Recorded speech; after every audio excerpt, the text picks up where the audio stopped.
आज बारी है हमारे चैप्टर नंबर 4 की, जिसका नाम है मूविंग चार्जेस एंड मैग्नेटिज्म। तो ओर्स्टेड ने एक एक्सपेरिमेंट परफॉर्म किया है ना, और उन्होंने ये बताया कि कोई भी करंट कैरिंग वायर के आसपास अगर हम मैग्नेटिक कंपास या नीडल लेकर आते हैं तो उसमें डिफ्लेक्शन होता है। सर ये जो मैग्नेटिक फील्ड है इसका यूनिट क्या है? तो बेटा इसका यूनिट टेस्ला हो सकता है, वेबर पर मीटर स्क्वायर हो सकता है। Weber is unit of magnetic flux. इस वायर के चारों तरफ कोई एक लूप ले लिया जाए, उस लूप के लिए अगर मैं इंटीग्रेशन B डॉट dl लगाऊंगा सो that will B mu naught times net current passing through this loop. अगर कोई चार्ज मैग्नेटिक फील्ड की डायरेक्शन में एंटर कर रहा है यानी पैरेलल मूव कर रहा है तो ऐसे में फोर्स 0 होगा, एक्सेलरेशन 0 होगा, वेलोसिटी कांस्टेंट होगी, तो उसका पाथ देखो अनडिफ्लेक्टेड रहेगा, स्ट्रेट लाइन पाथ पर वो चार्ज मूव करेगा with constant velocity. Hi everyone, नमस्कार, आदाब, सत श्री अकाल एंड केम छो ट्रिपल SRB। क्या हाल चाल है आप सभी का? बहुत बहुत वेलकम है आपके अपने अमेजिंग प्लेटफॉर्म CVT वाला पर। बेटा हम लोग वन शॉट लेक्चर की सीरीज कर रहे थे जिसमें हम लोग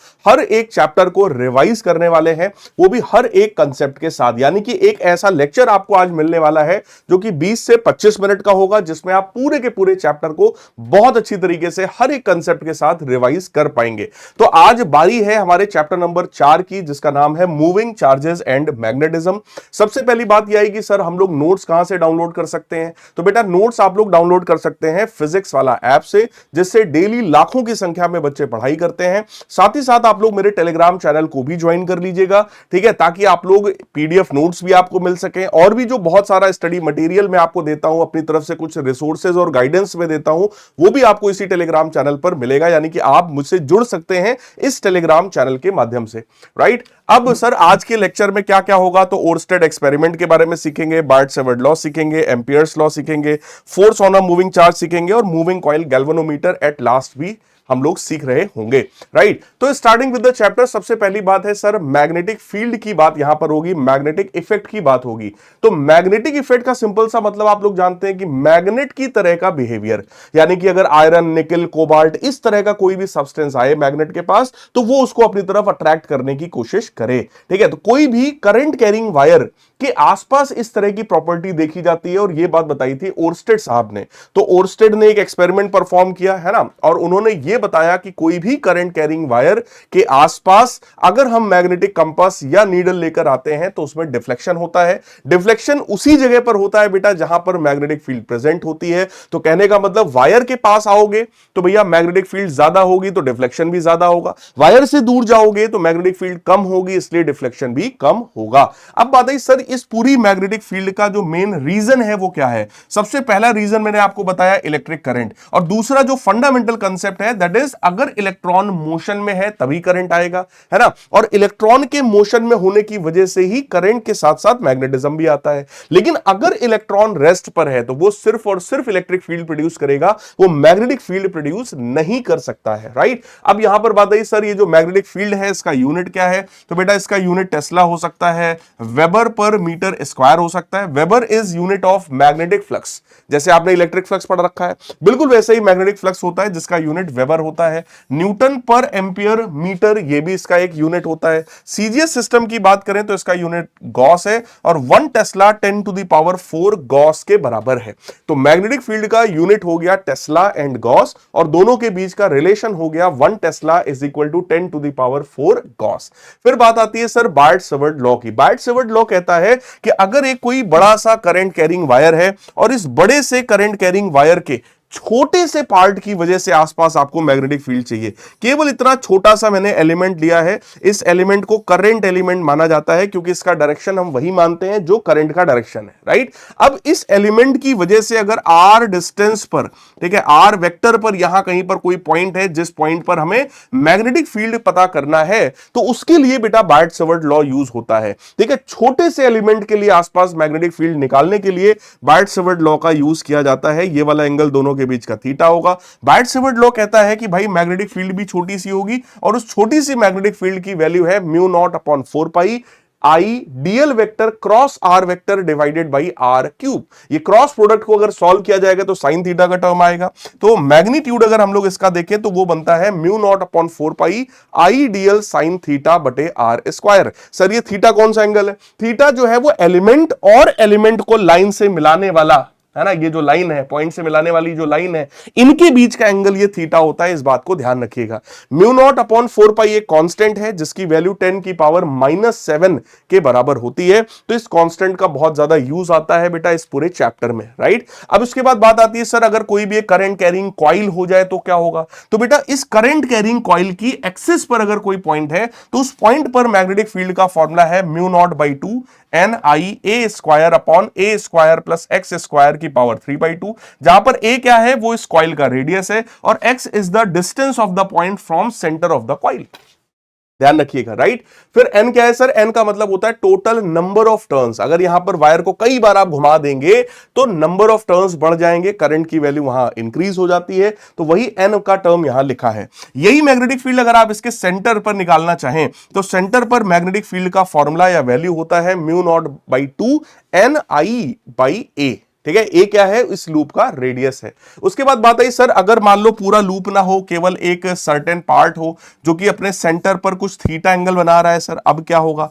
अगर ये अपने सेंटर पर थीटा एंगल सबटेंड कर रहा है, ठीक है, तो ऐसे में मैग्नेटिक फील्ड का फॉर्मूला है mu not upon 4 pi I upon A into theta. बस ये बात ध्यान रखिएगा। तो मैग्नेटिक फील्ड की वैल्यू ऐसे केसेस में मैं बोलता हूं mu not upon 4 pi I upon A क्या है सर? ए इसका रेडियस है, मल्टीप्लाइड बाई थीटा है। और ध्यान रहे ये जो थीटा है इसको डिग्री में नहीं रखेंगे, इसको हम लोग रेडियंस में रखेंगे। यानी कि अगर 90 डिग्री है तो π/2 रखेंगे, 60 डिग्री है तो π/3 रखेंगे। इस तरीके से थीटा की वैल्यू यहां पे रखना है तो आप सीधे सीधे मैग्नेटिक फील्ड निकाल सकते हैं।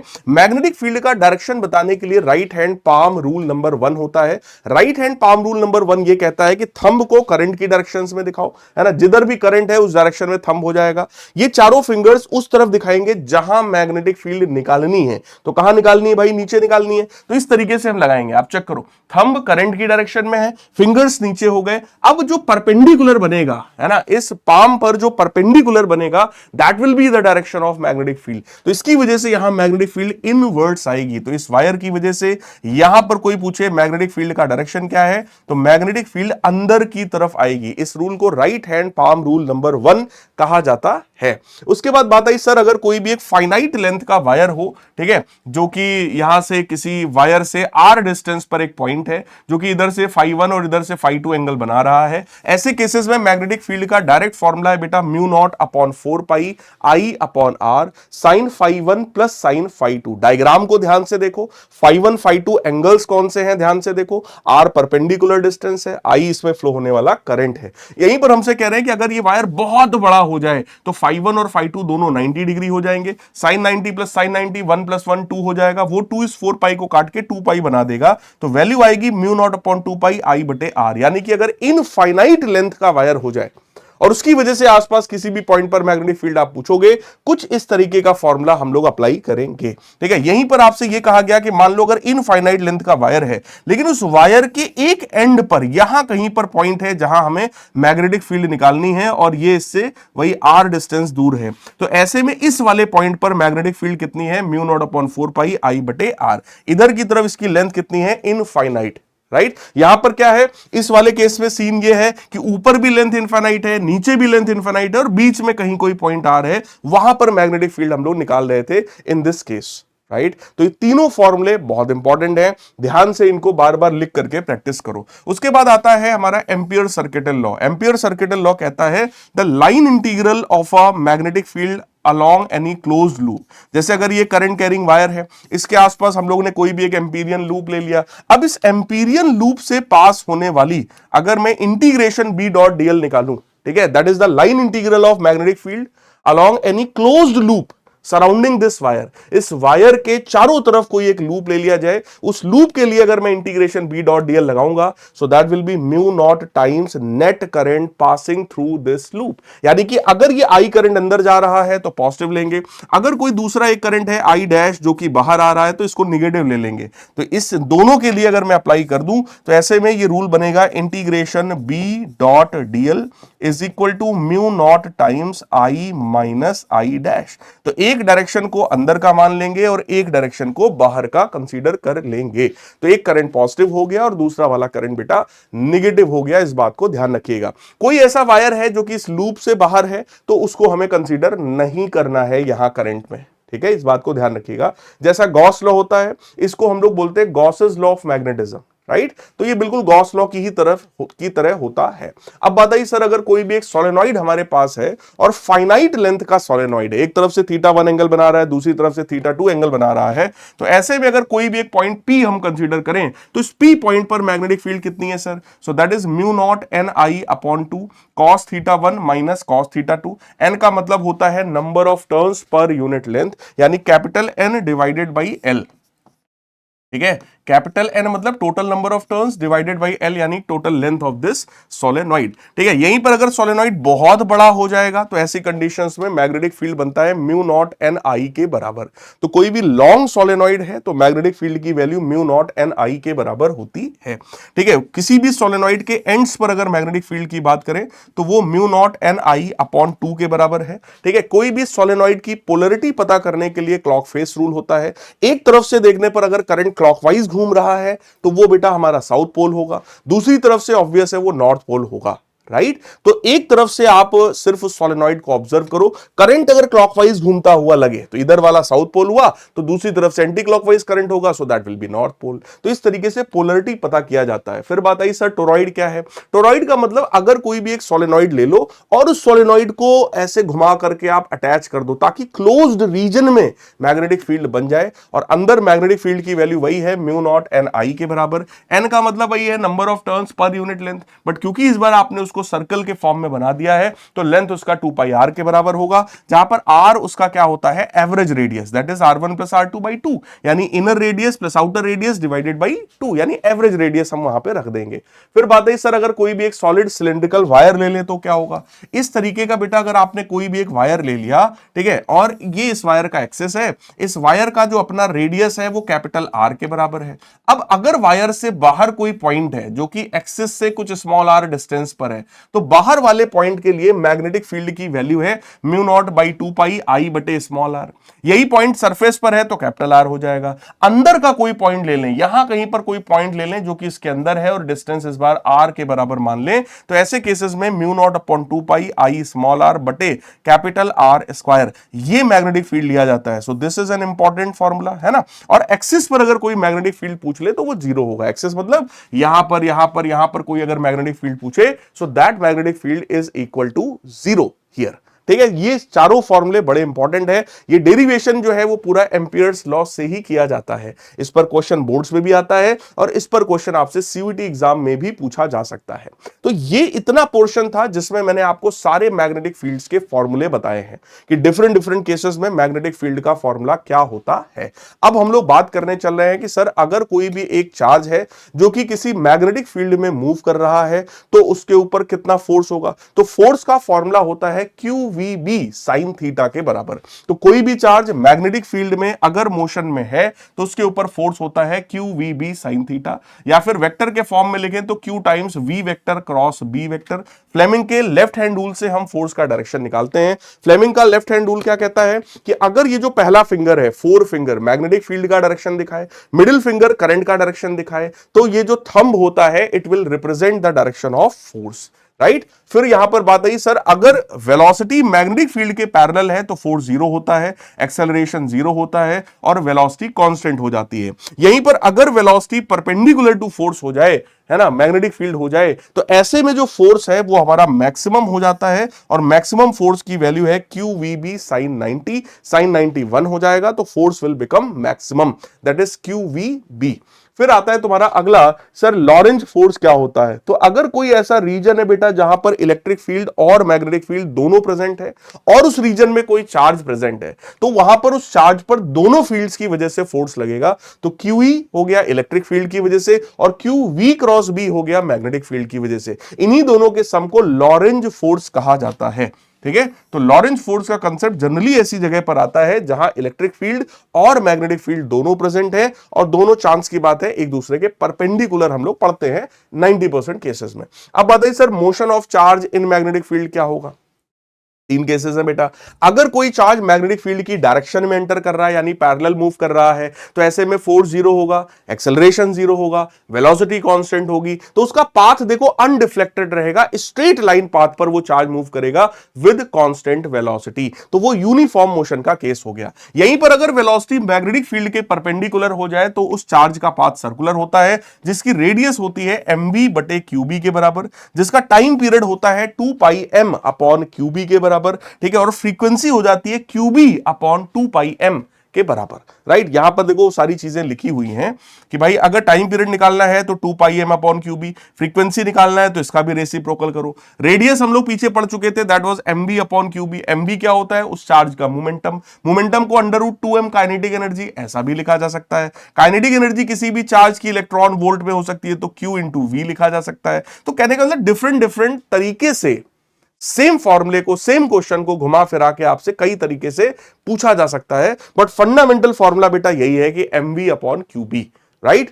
फिर इसके बाद बात आती है सर, अगर पार्टिकल की जो वेलोसिटी है वो किसी जनरल एंगल थीटा पर है, यानी पार्टिकल मैग्नेटिक फील्ड के साथ कुछ थीटा एंगल बना रहा है, तो ऐसे केसेस में उसका पाथ हेलिकल पाथ होता है, जिसको हेलिक्स भी कहा जाता है। रेडियस की वैल्यू कितनी है? mv sin theta upon qB, जहां पर वेलोसिटी का जो परपेंडिकुलर वाला जो कंपोनेंट है, जो कि मैग्नेटिक फील्ड के परपेंडिकुलर है, केवल उसको लिया जाता है, ध्यान रखना। टाइम पीरियड वही रहेगा, फ्रीक्वेंसी वही रहेगी, एक नई चीज आती है that is known as pitch. Pitch का फॉर्मूला है 2 pi mv cos theta upon qB, और पिच का मतलब होता है कि अगर उस चार्ज के पाथ को देखो तो उसका पाथ बेटा कुछ ऐसा है, चार्ज यहां से चलना शुरू करेगा तो सर्कुलर पाथ में भी है और वो आगे भी बढ़ रहा है, एक सर्कल कंप्लीट करने में वो यहां तक पहुंच गया, यहां से यहां तक पहुंच गया, तो ये जो डिस्टेंस होता है इसी डिस्टेंस को पिच कहा जाता है। So pitch is the horizontal distance covered in the direction of magnetic field in one revolution of the particle of the charge, है ना।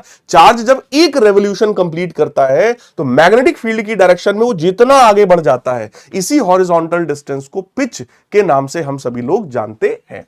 फिर वेलोसिटी सेलेक्टर या फिल्टर सर्किट्स की बात कर रहे हैं कि भाई अगर इलेक्ट्रिक फील्ड और मैग्नेटिक फील्ड दोनों एक दूसरे के परपेंडिकुलर हैं और ऐसे में कोई भी इलेक्ट्रॉन आप इस सर्किट में या इस सिस्टम में अगर आप एंटर कराते हैं तो कुछ इलेक्ट्रॉन्स ऊपर जाएंगे, डिफ्लेक्ट होंगे, कुछ नीचे डिफ्लेक्ट होंगे, बट कुछ ऐसे भी इलेक्ट्रॉन्स होंगे जो अनडिफ्लेक्टेड जाएंगे।